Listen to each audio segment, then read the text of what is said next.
हे एभ्रिवान, आज चाहिँ म तपाईहरुलाई कोदोको पराठाको रेसिपी लिएर आएको छु। आलु पराठाको रेसिपी लिएर आएको छु विथ कोदो मिलेट है। र यसमा चाहिँ गाजर पनि हाल्नुपर्ने हुन्छ है। गाजर मजाले पिल गरेर कोरेसोमा कोरेर चाहिँ यतिको बनाउनुपर्छ। त्यहाँदेखि उसिनेको आलु पनि 6-7 वटा चाहिन्छ है। मसिनो काटेको प्याज अनि आलुलाई चाहिँ हामीले मजाले म्यासरमा म्यास गर्नुपर्छ। अनि कोदोलाई चाहिँ पानी हालेर हामीले यतिको कन्सिस्टेन्सी बनाएर चाहिँ राख्नुपर्छ है बेटर। त्यहाँदेखि त्यसमा चाहिँ हामीले प्याज मिलाउनुपर्छ अनि गाजर है अघि ग्राइन्ड गरेर राखेको अनि मजाले म्यास गरेको आलु है। आलुलाई चाहिँ तपाईले हातले म्यास गर्दा पनि हुन्छ, म्यासरले गर्दा पनि हुन्छ। नुन अलिकति हर्दी जिरा है, त्यहाँदेखि धनिया लसुनको पत्ता प्याजको पत्ता मजाले मिलाएर चाहिँ अलिकति अदुवा हाल्नुपर्छ। र प्यानमा अलिकति तेल लगाएर चाहिँ म यो पराठाको ब्याटरलाई चाहिँ यहाँनिर पकाउन गइरहेको छु। अनि यसलाई चाहिँ तपाईले सानो आगोमा छोपेर पकाउनु पर्ने हुन्छ किनभने कोदोलाई धेरै टाइम लाग्छ पाक्नुको लागि।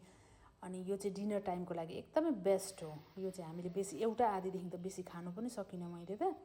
र यसरी नै सानो आगो लगाएर चाहिँ म यसरी नै यो कोदोको आलु पराठा पकाउन गइरहेको छु। अनि धेरैवटा 6-7 वटा 8 वटा बनाएँ मैले है। तातो तातो सर्भ पनि गर्दै थिएँ मैले, बनाउँदै पनि सर्भ गर्दै थिएँ, पकाउँदै थिएँ यसरी सानो आगो लगाएर चाहिँ। यो चाहिँ एकदमै हेल्दी हो। तपाईहरुले यसमा बिन्सहरू मिसाउँदा पनि हुन्छ, अझै अरू है। मलाई चाहिँ यसमा यो घिउसँगै मजा लाग्छ, त्यसले गर्दा चाहिँ मैले यो घिउमै पकाएँ। तपाईहरुले ओइलमा पकाउँदा पनि हुन्छ हो, तर एकदमै छोपेर सानो आगो लगाएर पकाउनुपर्छ। र यसरी नै 8 वटा 10 वटा मैले बनाएँ। त्यहाँदेखि अब चाहिँ यो मेरो खाने बेला भयो र मैले चाहिँ आलु फ्राई गरेको थिएँ। त्यहाँदेखि कोदोको रोटी है पराठा अनि त्यहाँदेखि दहीसँग चाहिँ मैले यो लिएँ है त। एकदमै यम भएको थियो। अरू बेला पनि म बनाएर खान्थेँ यसरी, तर योपालि चाहिँ मैले तपाईहरुलाई सेयर गर्नुपर्यो रेसिपी भनेर चाहिँ योपालि चाहिँ भिडियो सुट गरेको थिएँ।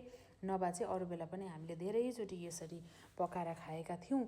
कोदो फापर अनि आटा मिसाएर पनि यसरी बनाउन सकिन्छ। यो चाहिँ मैले प्योर कोदोको बनाएको हो। Thank you for watching.